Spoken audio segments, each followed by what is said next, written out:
Dasturimiz davom etadi. UNESCOning tahlillariga ko'ra, aynan bugungi kunda dunyoning 100 dan ortiq mamlakatlarda smartfonlardan foydalanishni taqiqlash yoki cheklash bo'yicha qarorlar qabul qilingan. Darhaqiqat bugun raqamli tarbiya tushunchasi har qachongidan ko'ra muhim.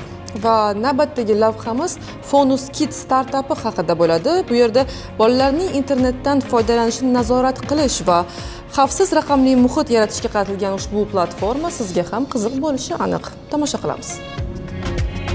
Axborot oqimi shiddat bilan tezlashayotgan bugungi davrda internet va ijtimoiy tarmoqlar inson hayotining ajralmas qismiga aylandi. Endilikda birgina smartfon orqali dunyoning istalgan nuqtasidagi kontentni bir necha soniyada tomosha qilish mumkin. Virtual makon esa ko'ngilochar vosita bo'lish bilan bir qatorda tarbiya, til va qadriyatlarni shakllantiruvchi muhim axborot maydoni vazifasini ham bajarmoqda. Mutaxassislarning ta'kidlashicha, bolalar internetdagi ilk mustaqil tajribasini ham aynan video platformalar orqali boshlaydi. Eng qizig'i, algoritmlar ularning yoshini emas, balki qiziqishlarini eslab qoladi. Natijada bir video ortidan o'nlab shunga o'xshash tavsiyalar paydo bo'ladi. Shu tariqa oddiy video yoki multfilm asta-sekin bolaning qiziqishi, odati va hatto dunyoqarashiga ta'sir ko'rsata boshlaydi.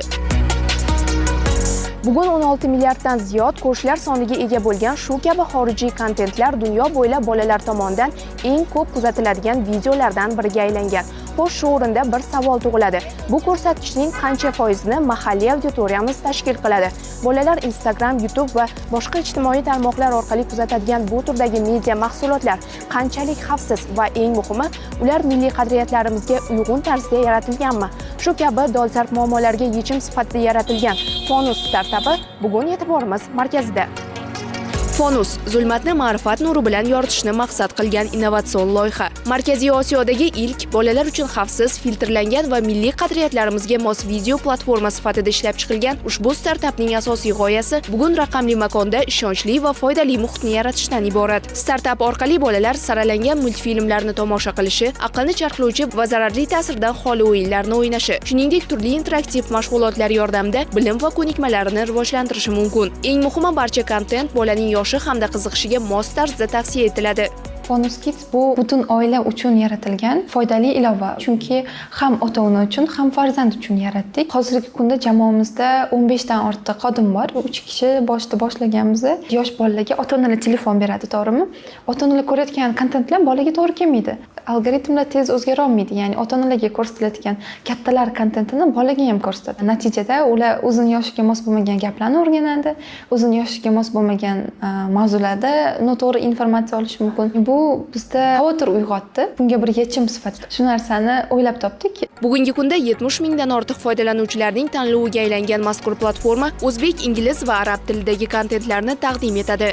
Ilovani Android va iOS tizimlarida bemalol yuklab olish imkoniyati mavjud bo'lib, to'liq foydalanish uchun ro'yxatdan o'tish kifoya. Fonus Kids bir vaqtning o'zida nafaqat bolalar uchun mo'ljallangan aqlli tarbiyachi, balki ota-onalarga farzand tarbiyasida yengillik yaratuvchi samarali yechim ham. Ilovaning ota-onalar bo'limida 20 yillik tajribaga ega mutaxassislar tomonidan tayyorlangan farzand tarbiyasi va rivojlanishiga oid maxsus video darsliklar jamlangan. Bu esa ota-onalarga farzandlari foydalanayotgan kontentni nazorat qilish va uni to'g'ri yo'naltirish imkonini beradi. Ilova asosan 2 yoshdan 12 yoshgacha bo'lgan bolalar uchun mo'ljallangan. Biz ham o'sha kontentlarni, videolarni har bir yosh kategoriyasiga moslab joylab chiqishga harakat qilyapmiz. Hozir jarayonda.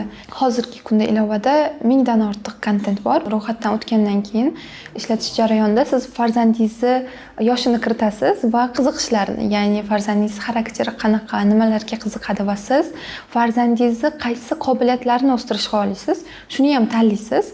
Ilovamizdagi tavsiya tizimi individual tarzda o'yinlarni va videolarni filtrlab chiqaradi. Bola telefonda o'tkazgan vaqti endi bekorga emas, balki uni rivojlantiruvchi, o'ziga mos, o'zini qadriyatlarini buzmaydigan tarzda foydalanish mumkin. Undan tashqari, ekspert doktorlar bilan birgalikda ota-onalar uchun bolasini tushunish, bolasini rivojlantirish va qo'llab-quvvatlash, uy sharoitida ularni shu bilimlarni egallashga yordam berish maqsadida kurs tashkil qilganmiz. 3 ta hozircha kursimiz bor. Neyropsixolog, psixoterapevt va pedagoglar bilan birgalikda. Undan tashqari, bu premium obuna asosida biz ota-onalarga qo'shimcha funksiyalar taklif qilamiz. Ya'ni ota-onalar uchun nazorat funksiyalarini taklif qilamiz. Hozirgi kunda mahalliy animator studiyalari bilan birgalikda ishlaymiz.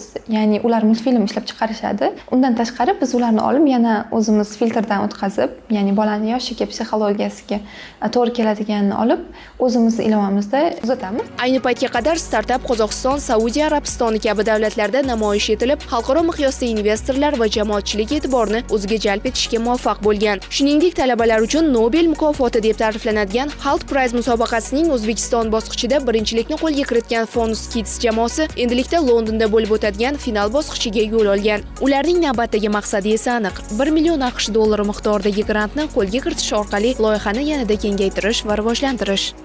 Fonus Kids loyihasi bilan birinchi marotaba biz IT Park Ventures tomonidan 25 ming dollar investitsiya olganmiz. O'shandan keyin u pullarga biz hozirgi kungacha rivojlantirib kelyapmiz va hozir keyingi bosqichga chiqdik va keyingi bosqichda 150 ming AQSh dollari miqdorida investitsiya ko'tarish jarayonidamiz. Hozirgi kunda Fonus ilovasini nafaqat O'zbekistonda, balki Qozog'istonda ham boshladik. Ilovani qozoq tiliga tarjima qilib, kontentlarni ham qozoq tilida topish jarayonidamiz hozir. Undan tashqari butun Markaziy Osiyoga va Arab, Turkiy davlatlarga, ya'ni qadriyatlari yaqin davlatlarga ham kengayishni ko'zda tutyapmiz hozir. Yaqinda bo'lib o'tgan Health Prize musobaqasida Fonus Kids birinchi o'rinni egalladi. O'zbekiston yuzi bo'lib chiqmoqda Fonus Kids global bozorga. Bir oylik akseleratsiyadan keyin 60 ta butun dunyodan kelgan startaplar bilan birgalikda bellashadi va Londonda bo'lib o'tadigan musobaqada qatnashib grant yutish imkoniyatiga egamiz.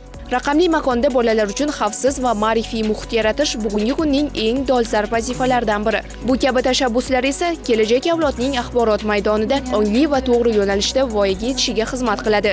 Zero ertaning qanday bo'lishini bugundan qo'yilgan qadamlar belgilaydi.